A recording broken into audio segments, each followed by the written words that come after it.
आप सभी यहाँ पर आए, आपने अपना कीमती वक्त सत्संग में दे रहे हैं तथा यहाँ के व्यवस्थापकों को भी बहुत बहुत धन्यवाद है। आपसे कुछ धन्यवाद हम पा रहे हैं। कानपुर यात्रा, चकेरी यात्रा, आज ये सौभाग्य मिल पाया। हमें आपका इंतजार करने का मौका मिला। जैसा कि सत्संग में संतों की वाणी होती है, उनके विचार होते हैं, उन वाणियों से, उनके अनुभवों से हम सत्संगी साधकों को अपने रूहानी मार्ग में चलने की, बढ़ने की संग मिल जाना हम आप मनुष्यों को बड़े भाग्य की बात है, क्योंकि उनका संग ही करना, उनके पास बैठना, उनकी वाणी को सुनना और उनकी वाणी को अपने हृदय में उतारना, फिर हमारा कल्याण हो सकता है। इसी को सत्संग कहा जाता है। जैसा कि कहा जाता है कि वो हम आपको पता होगा, जब हम आप विद्यार्थी थे, पढ़ते थे, लैब में जाते थे, तो कोई प्रयोग करना होता था तो प्रयोगशाला की जरूरत होती थी। तो प्रयोगशाला में जाकर ही प्रयोग किया जा सकता है। तो वो प्रयोगशाला कहाँ है जिसमें संतों के इस विज्ञान का अध्ययन किया जा सके? वो प्रयोगशाला मानव शरीर है। इस मानव शरीर में परमात्मा विराजमान रहता है और इसे ही परमात्मा का सच्चा मंदिर कहा जाता है। जो आत्मा जाग चुकी है, जो आत्मा जाग चुकी है, उसके लिए प्रभु का सच्चा मंदिर मनुष्य शरीर ही है, जिसमें वो रहती है और जिसमें उसका प्रभु से मिलाप हो सकता है। संतों के संदेश में आता है कि सभी मनुष्यों की शरीर की आंतरिक और बाहरी बनावट एक समान है। उनकी मानसिक तथा आत्मिक रचना भी एक समान है। वो कर्ता, उन मालिक जो सबको चलाता है, बनाता है और जिसके प्रताप से पूरी सृष्टि, पूरी कायनात अपना काम अपने तरीके से कर रही है। सूर्य निकलता है अपने टाइम से, अस्त होता है अपने टाइम से, रात दिन होता है अपने टाइम से, हवा चलती है, हमें आपको ऑक्सीजन मिलती है। सूर्य के प्रकाश से वनस्पति जगत हरा भरा रहता है, सबको जीवन मिलता है। तो इतनी बड़ी कायनात को चलाने वाला कोई तो है जो मनुष्य के सामर्थ्य से बाहर है। हम और आप अपने घर परिवार को चलाने में असमर्थ पाए जाते हैं। कोई भी मनुष्य सही तरीके से आज तक अपने परिवार को नहीं चला पा रहा है। और फिर जबकि आज इतनी महंगाई है, महंगाई का असर तो सबके ऊपर है, चाहे वो कितना भी पैसे वाला क्यों ना हो, दुखी और परेशान ही है। क्यों? क्योंकि उसकी डिजायर, उसकी इच्छाएं, उसकी तमन्नाएं कुछ पूरी होती है तो कुछ नई पैदा हो जाती है। तो कहते हैं इस सबको चलाने वाला कोई तो है, जिसे हम कहते हैं अल्लाह, गॉड, ईश्वर, परमेश्वर, यहोवा। हम उसे किसी भी नाम से पुकार लें। अगर हमारी जबान है, कोई भाषा है, तो हम अपनी जबान में, अपनी भाषा में उसका नाम देते हैं, उसका नाम देकर के पुकारते हैं। तो हम उसे किसी भी जबान से, किसी भी भाषा से पुकार सकते हैं। गुरु गोविंद सिंह जी महाराज ने उस परमेश्वर को, उस मालिक को 1400 नामों से याद किया, लेकिन वो परमेश्वर, वो मालिक कुल एक ही है। उस एक ने ही विभिन्नता का निर्माण किया है। अब आप देखें, सृष्टि में 4 प्रकार से उत्पत्ति हो रही है, अंडज, जेरह, स्वेदज और उद्भिद। इन 4 तरीकों से जीवों की उत्पत्ति हो रही है। 27 लाख प्रकार के कीड़े मकोड़े, 30 लाख प्रकार के वृक्ष, 14 लाख प्रकार के पक्षी, 9 लाख प्रकार के जल के जीव और 4 लाख प्रकार के मनुष्य,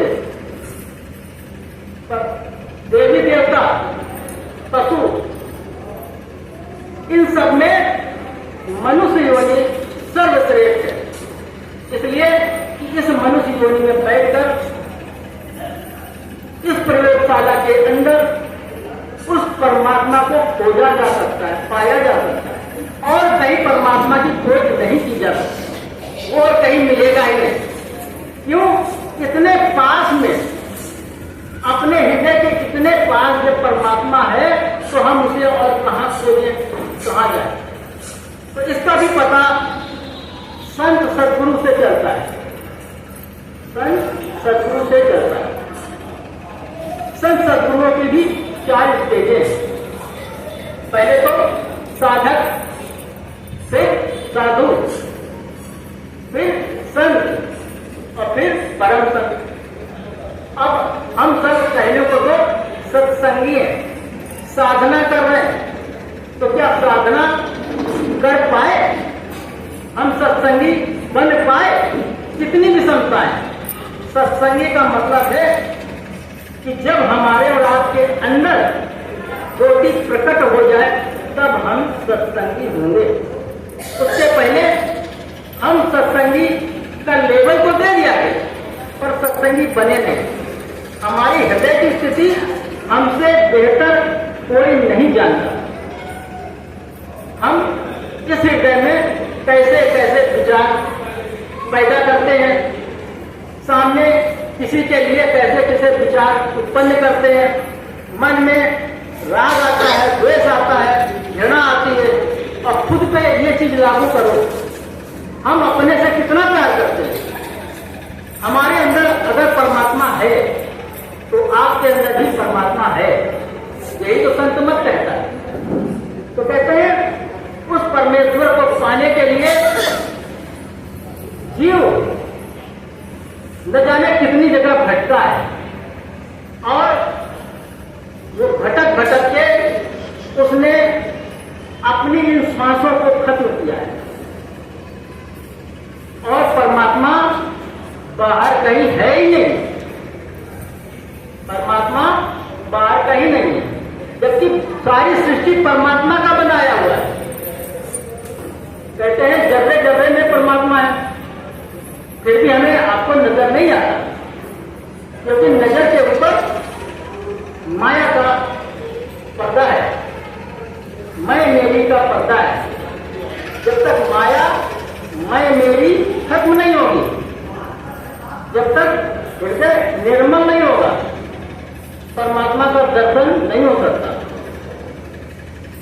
और आजकल तो लोग सोचते हैं कि हमारा शरीर है, परमात्मा हमारे शरीर के अंदर है,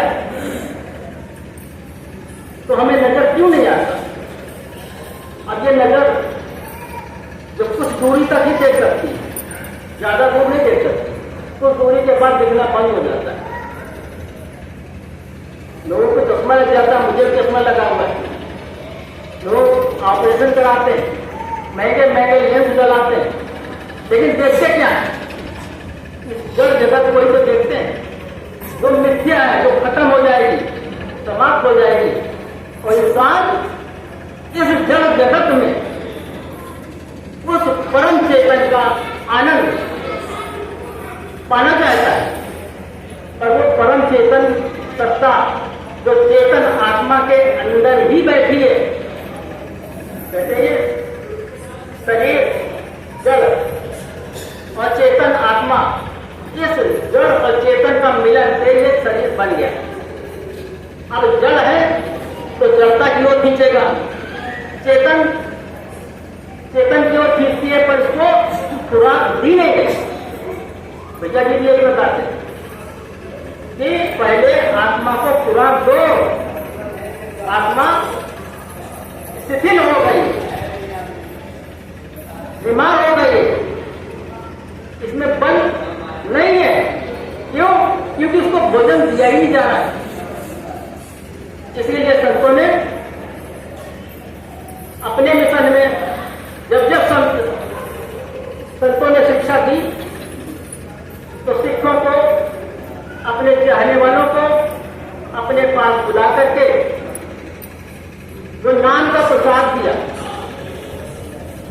नाम दान जिसे कहा जाता है, जो बहुमूल्य है, वो कोई और दे नहीं सकता। जिसने उसे कमाया है, जिसने उसे आत्मसात किया है, वो ही दे सकता है। इसीलिए कहा है कि संतों की संगत करो, संतों की शरण में जाओ। सूफी संत ने कहा है, हम नसीनी साते बा औलिया अज सद साला ताते बेटिया। संतों महात्माओं की कुछ पलों की संगत 1000 साल बैठकर ध्यान लगाना, अभ्यास करना से कहीं बेहतर है। क्यों? क्योंकि संतों के अंदर जो प्रभु के प्यारे हैं, जिन्होंने मालिक को प्रेम किया, जो उसका रूप हो गए, उसके पास बैठ करके उसका साथ करके हमें उनकी रंगत मिलती है। उनके अंदर जो विचार, जो परमात्मा से जो लगन, जो प्रीत है, उसका प्रसाद हमें अनायास मिल जाता है। इसीलिए संतों की इतनी बड़ाई, वरना इस संसार में कहीं सुख नहीं है। बड़े बड़े राजा महाराजा संतों के चरणों में सर झुकाते, तो क्या उनके पास कोई बहुत बड़ी जायदाद है, बहुत पैसा है? संत फकीर होते हैं, उनके पास परमात्मा के नाम की दौलत होती है, परमात्मा का इश्क होता है, परमात्मा का प्रेम होता है, उनका हृदय परमात्मा के प्रेम से लबालब भरा होता है। जब हम उनके पास बैठते हैं, उनके पास जाते हैं, उनका दर्शन करते हैं, तो हमारे हृदय पर उनके अंतर मन की छाप हमारे हृदय को प्रफुल्लित कर देती है, ताजा कर देती है, चार्ज कर देती है। इसीलिए संतों के सत्संग में राजा महाराजा, चोर, डाकू, लुटेरे सभी पहुंचते हैं। सबको अपना अपना मकसद सिद्ध करना है, सब अपने अपने मन की कामनाएं लेके जाते हैं।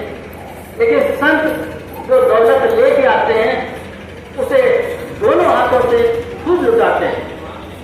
कहते हैं सिकंदर खुश नहीं था लूट के दौलत जमाने की, कलंदर दोनों हाथों से लुटा के रक्स करते हैं। रक्स का मतलब जश्न मनाना। तो कौन जश्न मना रहा है? दोनों हाथों से कौन लुटा रहा है? जिसके पास खजाना होगा वही तो लुटाएगा। तो संतों के पास परमात्मा के नाम का खजाना होता है, उस खजाने को वो खुला दोनों हाथों से लुटाते हैं। भैया जी ने भी उस खजाने का मुंह खोल दिया, दोनों हाथों से लुटा रहे हैं। नाम दान भिक्षा दे करके हमारी टूटी हुई, पिछड़ी हुई, संसार में फंसी हुई न जाने कितने जन्मों से परेशान आत्मा को नाम का साथ दे रहे हैं, नाम के साथ जोड़ रहे हैं। अब नाम को प्राप्त करना, फिर नाम का अभ्यास करना, फिर सत्संगी बनना। सत्संगी बन जाना जो सत्संगी बन गया वो गुरु के बहुत नजदीक चला जाता है। परमात्मा जो सर्वज्ञ है, सर्वज्ञाता है, सर्वशक्तिमान है, उससे नजदीकी प्रेम और इश्क के द्वारा ही बनाई जा सकती है। अब प्रेम और इश्क, आपका अपना छोटा सा घर होगा, कुटुंब होगा,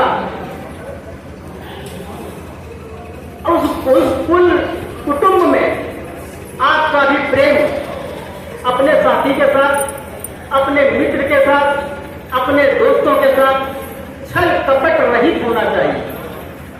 आपने अपने मित्र को धोखा दिया तो मित्र को नहीं दिया, अपने आप को धोखा दिया। क्यों? क्योंकि आपके अंदर परमात्मा है और आप परमात्मा से प्रेम करते हो, परमात्मा से सब कुछ पाना चाहते हो। मित्र को धोखा देना परमात्मा को धोखा देना है, पत्नी को धोखा देना परमात्मा को धोखा देना है, दोस्त को धोखा देना परमात्मा को धोखा देना है। इसलिए हमें आपको हर एक हृदय को परमात्मा का मंदिर मानकर सबसे प्रेम और प्यार के साथ मिलना चाहिए। अपने प्रेम का इजहार